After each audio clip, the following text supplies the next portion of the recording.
नमस्कार। उनकी कलम मेरी आवाज़ में आप सभी का स्वागत है। आइए सुनते हैं कहानी अहम का हिमखंड, जिसे लिखा है मालती जोशी जी ने। घर वाली आरती हो चुकी थी। सोसाइटी के गणेश जी की आरती में सम्मिलित होने पापा जी रोज़ की तरह पंडाल चले गए थे। मैं और मम्मी जी खाना लगाने की तैयारी कर रहे थे।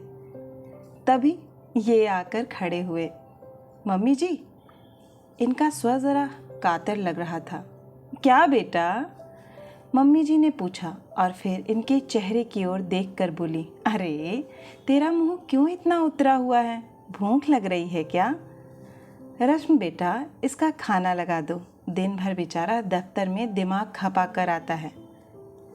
पापा जी, मैंने बस इतना ही कहा था कि वे बोली, उनकी राह देखने की ज़रूरत नहीं है।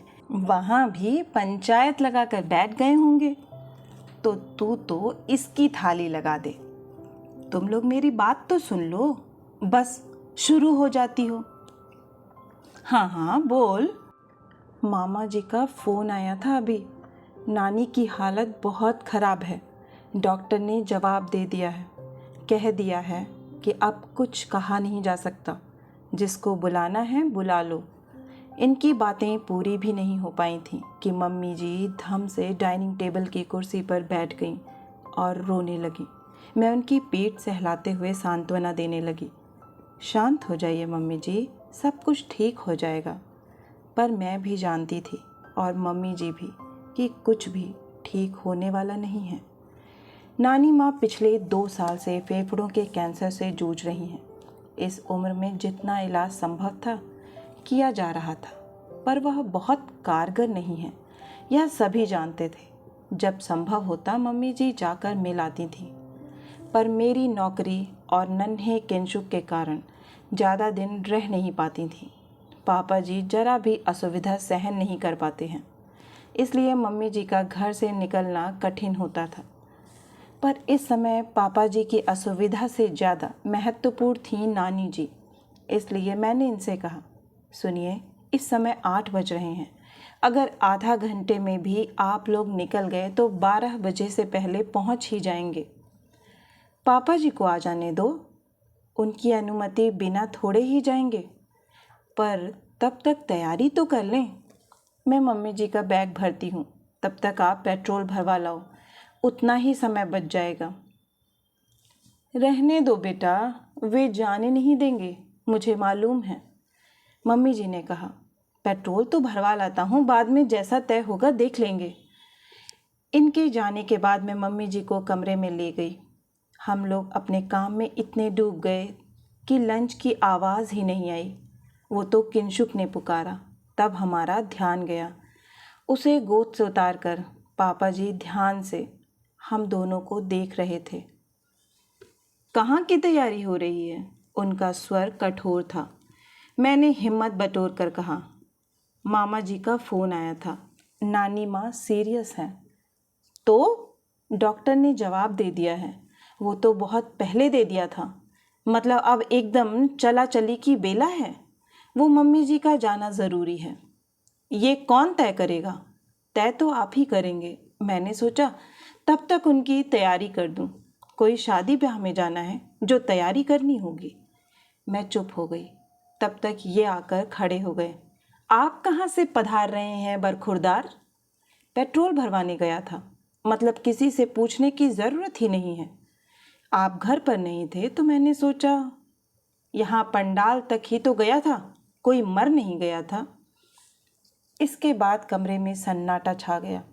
केवल मम्मी जी की सिसकियाँ सुनाई देती रहीं। कुछ देर बाद पापा जी की गर्जना फिर सुनाई दी, अपने मामा से कह दो घर में गणेश जी विराजे हैं, अनंत चतुर्दशी तक इनका निकलना नहीं हो सकता। उनकी दहशत के बावजूद पता नहीं मुझ में कहाँ से हिम्मत आ गई।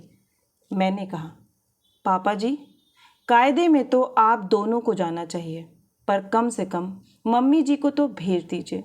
यहाँ की चिंता मत कीजिए, मैं सब संभाल लूँगी, ऑफिस से छुट्टी ले लूँगी।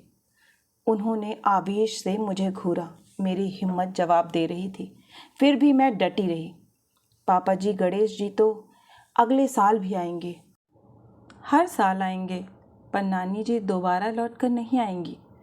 उनकी आंखों से जैसे चिंगारियां बरस रही थी। सुबोध, उन्होंने कड़कती आवाज़ में पुकारा। इन्होंने धीरे से मेरा हाथ पकड़ा और लगभग खींचते हुए मुझे बेडरूम में ले गए। दरवाज़ा खड़काते हुए बोले, तुम थोड़ी देर चुप नहीं रह सकती? मैंने अपने आप को बहुत अपमानित महसूस किया। कहा, हाँ, मैं चुप नहीं रह सकती। अगर मैं चुप रह गई तो कल मेरे साथ भी वही होगा जो मम्मी जी के साथ हो रहा है, परसों मेरी बहू के साथ। ये बहू कहाँ से आ गई? अभी बेटा ज़मीन से निकला नहीं है, कभी तो बड़ा होगा। मैंने गोद में बैठे किंशुक को दुलारते हुए कहा। सारा नाटक देखकर बेचारा सहम गया था। उसे छाती से लगाते हुए मैंने कहा, जिंदगी भर आप उस व्यक्ति के ईगो को सहलाते आए हैं, पर मैं अपने बच्चे को इस मानसिकता में बड़ा नहीं होने दूंगी। उसमें आत्मविश्वास पैदा करूंगी। ये चुपचाप दरवाज़ा खोलकर बाहर निकल गए। दूसरे दिन की सुबह बहुत बोझिल थी। घर में एक अदृश्य तनाव व्याप्त था, एक बेचैनी थी। मम्मी जी की मनः स्थिति का अंदाज इसी से लगाया जा सकता था कि उनका हर काम गलत हो रहा था। सुबह उनकी चाय उफन कर गैस पर गिर गई थी। पूजा घर की झाड़ू लगाते समय पता नहीं कैसे झाड़ू चौकी पर रख ली। माचिस पूजा के लोटे में जाकर गिर गई थी। वह तो घर में समय पर माचिस थी, नहीं तो प्रलय आ जाती। फ्रिज में रखी लाल फूलों की माला बाहर निकालते समय ऐसी उलझी कि फिर किसी तरह पहनाई नहीं जा सकी। उसे बप्पा के चरणों में ही रखकर संतोष करना पड़ा। पूजा की थाली नीचे रखते हुए हाथ ऐसे कांपे कि पंचामृत की कटोरी नीचे गिर गई। संगमरमर का फर्श पंचामृत से सन गया। ध्यान कहाँ है तुम्हारा? पापा जी दहाड़े। एक काम ढंग से नहीं हो रहा है। नीचे गिरा पंचामृत साफ करके मैं पोछा लगा रही थी। पापा जी की बात सुनकर मेरे तन बदन में आग लग गई। वॉश बेसिन पर हाथ धोते हुए मैं भुनभुना रही थी। सब जानते हैं उनका ध्यान कहाँ है, पर कोई मानना नहीं चाहता। चुप हो जा मेरी माँ, इन्होंने मेरे हाथ जोड़ लिए। क्यों आफत को न्योता दे रही हो? मैं चुप हो गई, पर मेरे होंठ फड़फड़ा रहे थे। ये हर बात में तुम्हारी नसें क्यों फड़फड़ा उठती हैं? क्योंकि आपकी नहीं फड़फड़ाती। अरे एक बार तो माँ के पक्ष में आवाज़ उठाते। घंटों की आवाज़ शुरू हो गई थी। यह आरती के लिए आमंत्रण था। हम दोनों बेमन से ही सही जाकर खड़े हो गए। किसी तरह आरती की औपचारिकता पूरी हुई। पापा जी कपड़े बदलने अपने कमरे में चले गए। पूजा में वे रेशमी धोती पहनते हैं, फिर सोसाइटी के गणेश जी की आरती में कुर्ता पहनकर सम्मिलित होते हैं। उनका हर काम नियमबद्ध समयबद्ध होता है। आरती के बाद ये अपना लैपटॉप लेकर डाइनिंग टेबल पर जम गए थे। रविवार था, ऑफिस जाने का झंझट नहीं था। मम्मी जी वहीं हथेलियों में सिर दिए बैठी थी। वातावरण बड़ा गमगीन हो रहा था। उसे थोड़ा हल्का करने की गरज से मैंने कहा, मम्मी जी आप बिल्कुल चिंता ना करें, सब कुछ ठीक हो जाएगा। अब क्या ठीक होगा? उन्होंने एक निश्वास के साथ कहा। मैंने भगवान जी को अल्टीमेटम दे दिया है कि अगर नानी माँ मम्मी जी से मिले बिना चली गई तो कभी भी आपकी आरती नहीं करूँगी। वाह, क्या धमकी दी है! भगवान जी बेचारे तो डर ही जाएंगे। इन्होंने फप्ती कसी। भगवान जी से लड़ाई नहीं करते बेटा, मम्मी जी ने थके स्वर में कहा। जब इंसान पर बस नहीं चलता तो भगवान की शरण में जाना ही पड़ता है ना। जब वे हमारी कोई इच्छा पूरी करते हैं तो हम उन्हें प्रसाद भी तो चढ़ाते हैं। तो अगर कोई इच्छा पूरी ना हो तो हमें उनसे कुछ कहने का भी हक होना चाहिए। पागल! मम्मी जी ने मेरे गाल पर एक हल्की सी चपत लगाते हुए कहा। उनके होठों पर एक हल्की सी मुस्कान थी। उनके आंसू भीगे चेहरे पर मुस्कान ऐसी लग रही थी जैसे ओस भीगी सुबह में हल्की धूप आ गई हो। सुबोध, ये सिरफिरी लड़की कहाँ से ब्याह लाया तू? आपकी ही पसंद है, इन्होंने लैपटॉप पर नज़रें गड़ाए हुए कहा। मुझे लगा ये आगे कहेंगे, मेरी पसंद को तो आपने खारिज कर दिया था, अब भुगतो। खैर, पापा जी के सामने यह सब कहने की इनकी हिम्मत नहीं थी। यह सब मेरे ही दिमाग की उपज थी। दरअसल एक पुरानी बात याद आ गई थी। शादी के दूसरे ही दिन रिश्ते की एक चाची सास ने कान में फुसफुसा कर कहा था, लाडो, तुम्हें बहुत ही एहतियात और सब्र से काम लेना होगा। ये शादी उसकी मर्ज़ी के खिलाफ हुई है। उसका मन तो कहीं और था, पर भाई साहब ने उसकी पसंद को पहली फुर्सत में ही खारिज कर दिया था। 2-3 महीने में बहुत सहमी सहमी रही, फिर सब कुछ सामान्य हो गया। अब तो शादी को 3 साल हो चले हैं। अगर इनके मन में कोई फांस है भी तो मुझ पर कभी जाहिर नहीं होने दिया। मुझे लगता है कुछ चाचियाँ और भाभियाँ शादी में इसीलिए आती हैं कि नई बहू को पट्टी पढ़ा सकें, उनके मन में संदेह के बीज डाल सकें, खानदान की गोपनीय बातें उनके सामने उजागर कर सकें। तुम कल पेट्रोल भरवा कर लाए थे ना?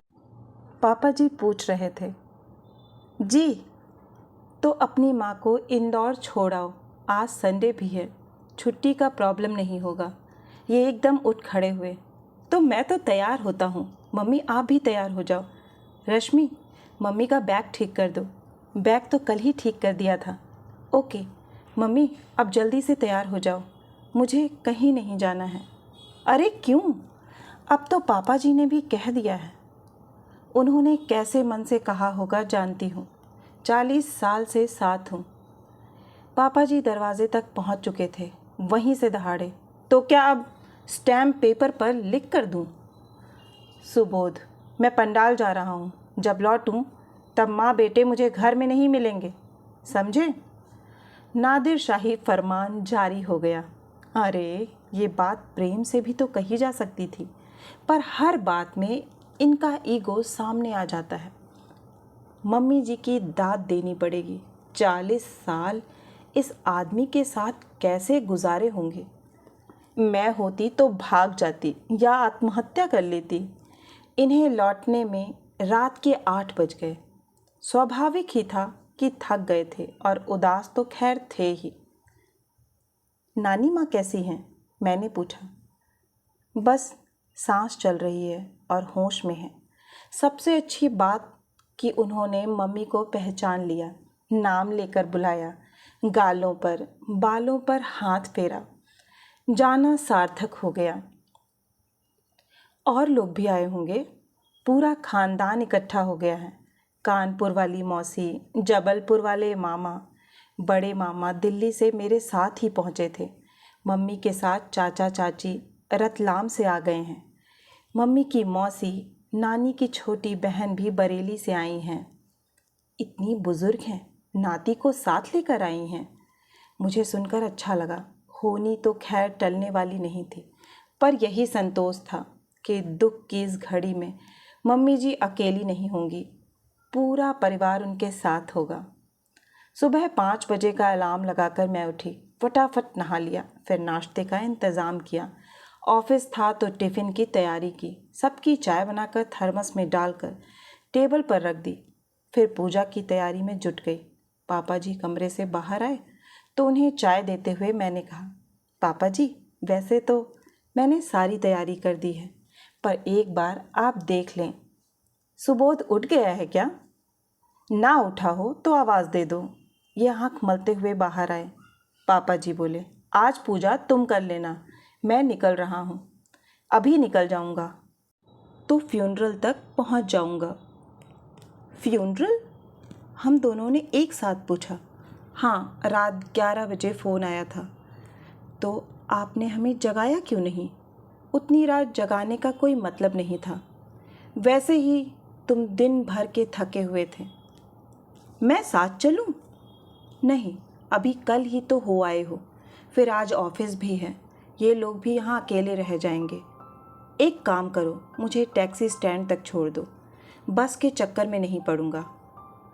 जी, बस अभी फ्रेश होकर आता हूँ। इनके भीतर आते ही मैंने सारी हिम्मत बटोरते हुए कहा, पापा जी मैं आपको ऐसे नहीं जाने दूंगी, मुंह में कुछ डालना ही होगा। नाश्ता तैयार है, वहाँ आप पहुँचेंगे माहौल अलग होगा, खाना शाम तक हो पाएगा, आपको दवाइयाँ भी लेनी होती हैं। आश्चर्य, उन्होंने मना नहीं किया। इनकी चाय के साथ मैंने उनका नाश्ता लगा दिया। कहा, मम्मी जी जल्दी में गई हैं, उनकी भी गोलियां एक बार देख लीजिए। चाय पीकर इन्होंने पापा जी का बैग उठाया और गाड़ी निकालने चले गए। पापा जी जैसे ही उठे मैंने प्रणाम किया। बोले, ऐसे में प्रणाम नहीं करते। सॉरी, आप अपना ख्याल रखिएगा। वे कुछ देर शूरैक के पास खड़े रहे। बोले, तुम्हारा धन्यवाद करना चाहता हूँ। स्वर ऐसा था मानो कह रहे हूँ, तुम्हारा कोर्ट मार्शल करना चाहता हूँ। मैं धड़कते दिल से अगले वाक्य की प्रतीक्षा करती रही।